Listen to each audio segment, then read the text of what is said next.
Hello everyone, તમે પણ સિઝનની wafer બનાવી લીધી, ખમણ બનાવી લીધું? તો ચાલો આપણે પણ મારી ચેનલમાં ખમણની સરસ મજાની રેસીપી જોઈ લઈએ. આ સિઝનમાં બનતું ખમણ તમે આખું વરસ સ્ટોર કરીને રાખી શકો છો અને વ્રત ઉપવાસમાં પણ ખાઈ શકો છો. નવરાત્રિ હોય કે પછી એકાદશી હોય કે કોઈ પણ નાનો મોટો વ્રત હોય ત્યારે તો તમે આ ખમણમાંથી સરસ મજાનો ચેવડો બનાવી જ શકો છો.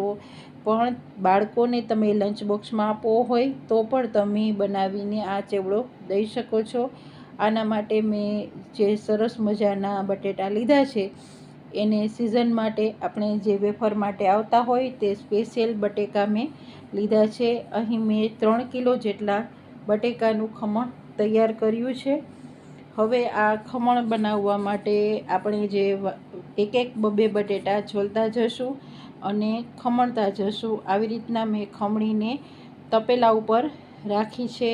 તમે કોઈ પણ કથરોટ ઉપર રાખશો તો તમારે ખમણીને પકડવી પડશે, પણ આવી રીતના તપેલા ઉપર રાખશો તો તમારે ખમણીને પકડ્યા વગર જ તમારું સરસ મજાનું ખમણ તૈયાર થઈ જશે. આવી રીતના ખમણ તૈયાર થતું જાય એમ આપણે એને 2 થી 3 પાણીએ તો ઓછામાં ઓછું ધોવાનું જ છે. જેટલી વખત તમે સરસ મજાનું ખમણને ધોશો એટલે એમાંથી જે સ્ટાર્ચનો ભાગ છે તે નીકળી જશે અને તમારું ખમણ સરસ મજાનું બજાર જેવું જ તૈયાર થશે. આવી રીતના હું બબે લઈને બટેટા ખમણતી જાઉં છું અને સાથે એને પાણીમાં પણ નાખતી જાઉં છું, કારણ કે આવી રીતના બટેટા સાથે ખમણતા જવાનું અને નાખતા જવાથી બટેટાનો કલર પણ બગડતો નથી અને સરસ મજાનું તમારું ખમણ તૈયાર થશે.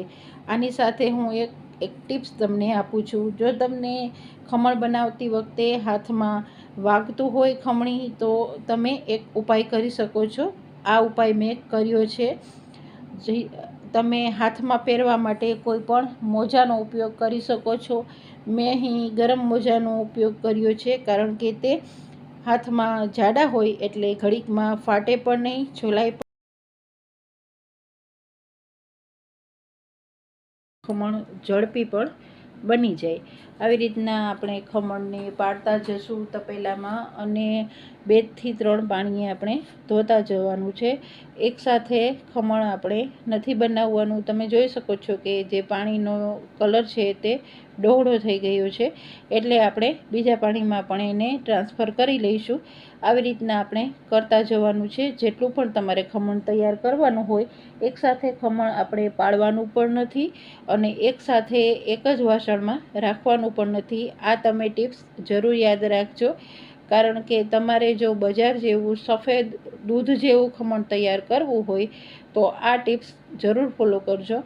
આવી રીતના આપણે ખમણને 2 થી 3 પાણીએ ધોતા જઈશું અને તમે જોઈ શકો છો કે મેં એક બહુ જ મોટું પહોળું ટબ લીધું છે અને એ ટબમાં તમે જુઓ તો પાણીનો કલર પણ એઝ ઇટ ઇઝ રહ્યો છે અને જે ધોયા પછી નિતારેલું પાણી છે અને નીચે જે પાવડર રહે તે આપણો સ્ટાર્ચ તૈયાર થાય છે. હવે આવી રીતના હું પાણી તપેલું ગેસ ઉપર મૂકી દીધું છે મેં, અને એ તપેલામાં આપણે આંધણ ઉકળવા મૂકવાનું છે. આ આંધણ ઉકળે ત્યારબાદ આપણે એમાં નમક ઉમેરીશું. તમે જો અલુણા વ્રત માટે કે ચૈત્ર મહિના માટે અલુણું વ્રત કરતા હોય તો કે જયા પાર્વતી વ્રત માટે પણ ઘણા લોકો આ ખમણ બનાવીને રાખતા હોય તો તમે મીઠું અલગ પણ નાખ્યા વગર પણ બનાવી શકો છો. અને સાથે આપણે એક ફટકડી લઈશું અને ફટકડીને અડધી જ મિનિટ માટે એમાં ફેરવીને કાઢી લેવાની છે. વધારે વખત આપણે ફટકડીને અંદર રાખવાની નથી અને આ પ્રક્રિયા કરવાથી તમારું ખમણ સરસ મજાનું સફેદ તૈયાર થશે.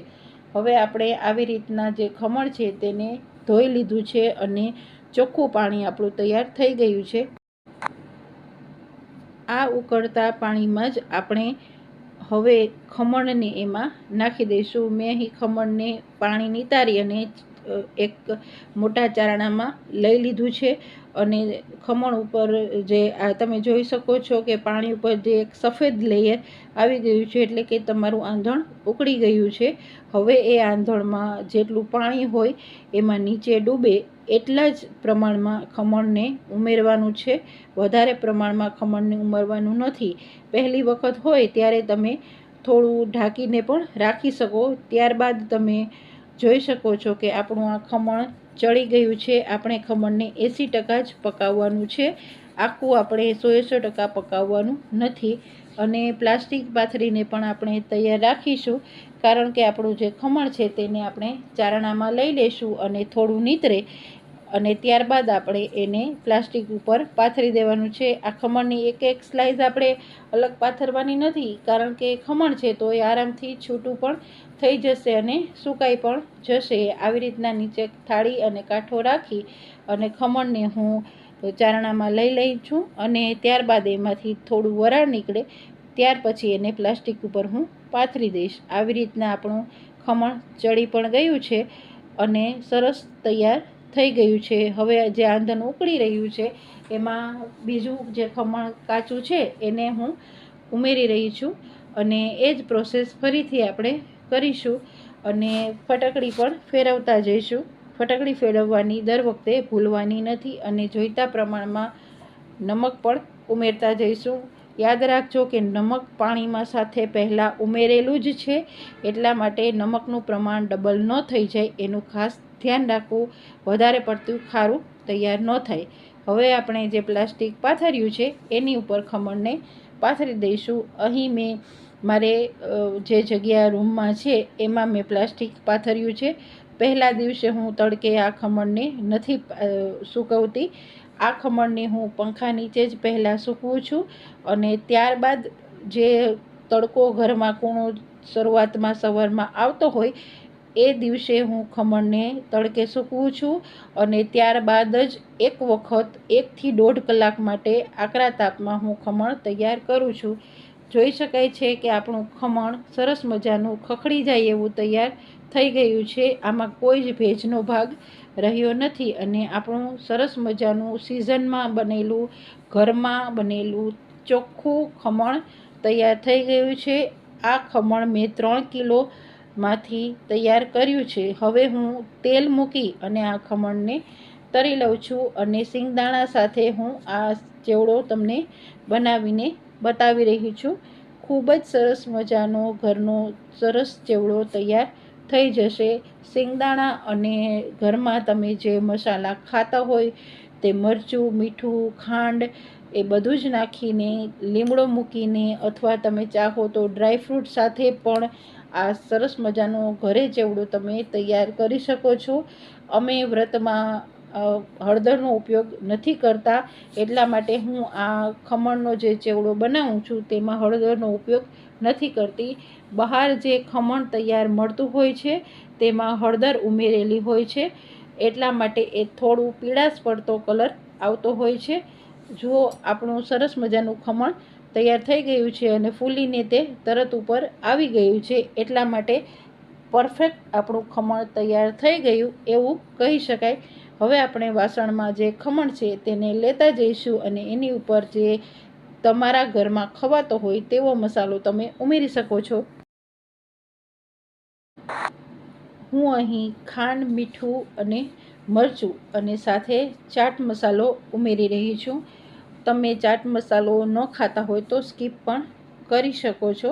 આવી રીતના સરસ મજાનું મારા ઘરે બનાવેલું ખમણનો ચેવડો તૈયાર થઈ ગયો છે. તમે નમકનો ઉપયોગ ન કરતા હોય તો સિંધવ મીઠાનો પણ ઉપયોગ કરી શકો. એ વ્રતનું નમક અલગ આવે તેનો ઉપયોગ પણ કરી શકો.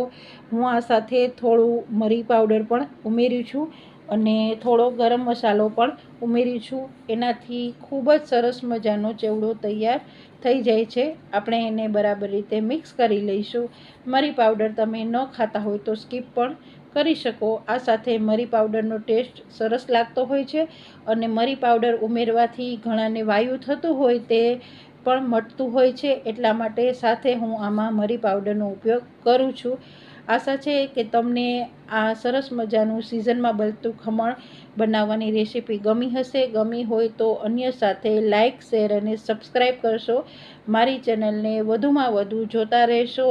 આશા છે કે તમને મારો વિડીયો ગમ્યો હશે. Bye friend, bye for now. Thank you for watching.